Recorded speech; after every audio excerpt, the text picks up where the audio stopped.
Good morning and welcome to Fox Valley Today Headline Makers. I'm Bob Costigan, your host. Glad you could join us today for the program, and it's a special treat to have as my guest this morning Greg Zanis, who is an inventor of many things, and I guess you've just done a number of different things that we were going to talk about today.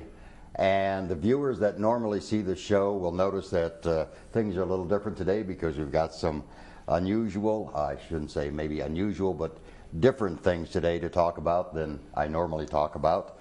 And as I said, Greg, welcome to the program. Glad you could join us. Well, thanks, Bob. It's exciting to be here. And I don't know if you remember, but I was here 9 years ago with Barb Nadeau about crosses. And for over a decade now, I've been placing crosses at any time anybody asks me to. I have a group that is called Crosses for Losses. We're a nationwide group.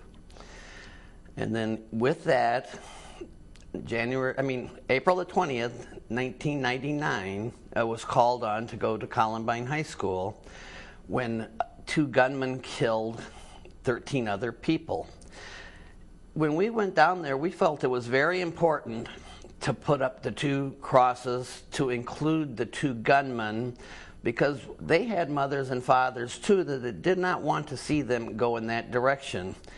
And along, I brought today a painting of those 15 crosses that were on Rebel Hill. And also I brought along... Okay, let's see if we can get this up so that the camera can pick it up. Also, I brought along a Pulitzer Prize that a photographer won for that same incident, since she's showing that. Okay. Okay, and here's the painting of the crosses, Columbine crosses, and then you have the, what is it, you said Pulitzer? That's great. And now then, for people who aren't familiar, the Crosses for Losses, you put the crosses up at accident scenes where there's unfortunately been fatalities. I know we were talking before the program and you had mentioned Oswego, the unfortunate incident a year or so ago where 5 students were unfortunately killed in a traffic accident. So that's where the crosses are being placed. And you said, what, 10,000? I put up over 10,000 in America and several in Canada and Mexico and mailed some to different places around the world. But Bob, I started out putting up crosses for homicides, and I quickly realized that more than 50% of my crosses were for car crashes. Wow. And I've been to thousands of car crash scenes. Even yesterday on Fabian Parkway, an innocent person was killed. He wasn't the guy passing. And that led me and my sons to build what we call a crash-proof car. So we've designed a 1-seater car that you can see. All these are the models that we made before we built the full-size car that will take on any kind of an impact. It's overbuilt. We have 12-inch by 5-inch steel I-beams that surround the wheels. And we also have 3.5-inch tube stock that make what we've nicknamed a road cage. We're hoping that our next car will be able to take on any kind of a crash. If it hits a railroad train, we're hoping it'll bounce off of that. If it hits a tree, we're hoping that the car driver will survive. Now, I'm very fascinated with this, and that's why I'm glad that we have you on the program today. As many viewers may know or may not know, I was born and raised in the Detroit area and grew up around automobiles. And I remember when automobiles, in the 50s and the 60s, gas was 25 cents a gallon, and people didn't really think about safety that much. I know in the late 40s there was a Tucker that came out that was a car that was advanced as far as the safety technology.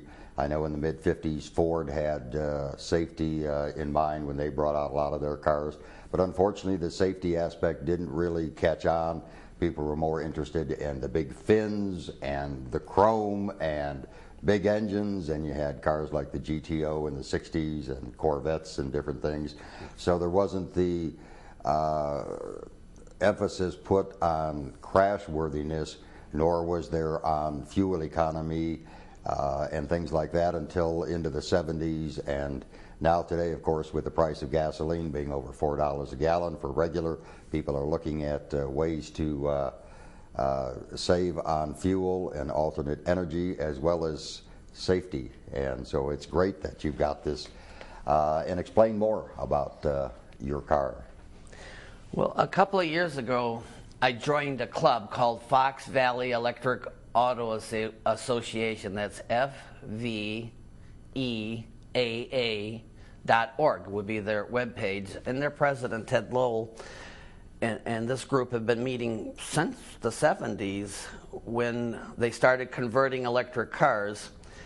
On my first meeting there, I took this model and this model to the club meeting, and one of the guys yelled out, "Hey, why don't you build that car, you know, from these models?" And right away, Bob, I decided that's what we're going to do. We're going to build this car. So 18 months ago, we made a decision.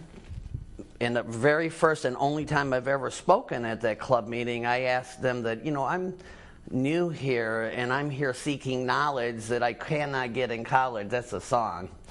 And ever since then, the club's been so helpful to me.